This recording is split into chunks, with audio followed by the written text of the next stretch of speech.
এই সাপোজিটরের দাম কত? 10 টাকা ভাই। আমি আপনাকে 1000 টাকা দিব, এই সাপোজিটরটা আপনি খাবেন। হ্যাঁ, এটা কোন কথা বলেন? এটা খাওয়ার জিনিস, এটাকে খাওয়ার জিনিস। আপনি খাবেন, আমি 1000 টাকা দিব। আপনি তো আমার 5 লাখ টাকা দিলে আমি খাবো না। হ্যাঁ, আপনি আমার 5 লাখ টাকা দিলে তো আমি খাবো না। মানে খাবেন না?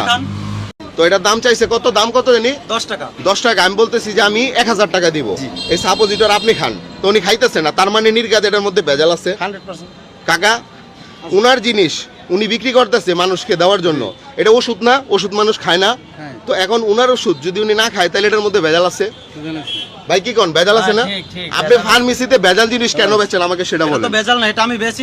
আমি 10 টাকা করে বেচি। ধরেন 1000 টাকা ধরেন, আর এই যে আপনার সাপোজিটর ধরেন, এটা আপনি খান। না, এটা তো আমার 5 লাখ টাকা দিলেও আমি খাবো না ভাই। আমি টাকা দিছি তো আপনাকে। আমি খাবো না তো। কেন খাবেন না? না, এটা আপনি খান। কেন? কেন আপনি খান? এটা তো খাওয়ার জিনিস না। আমি তো খাবোই, মানে আগে আপনি খান, খাই আপনাকে দিয়ে আমরা পরীক্ষা করে নিব। এটা তো খাওয়ার জিনিস না। এটা কি কাজ? এটা আপনি বাসায় যে আপনাদের মুরব্বি আছে তাহলে এটা খাওয়ার জিনিস না? তাহলে আপনি এটা বেচেন কেন? এটা আমি যে কাজের জন্য এই কাজের জন্য বেশি। কি কাজের জন্য? এটা সাপোজিটর খায় না? না, এটা তো খাওয়া যাবে না। এটা ভাই যে কাজের জন্য সাপোজিটর খায় না? হ্যাঁ, কেউ ভাই সাপোজিটর কি খায় না? খায় কাকা জ্বরের জন্য খায়। জ্বরের জন্য খায় না?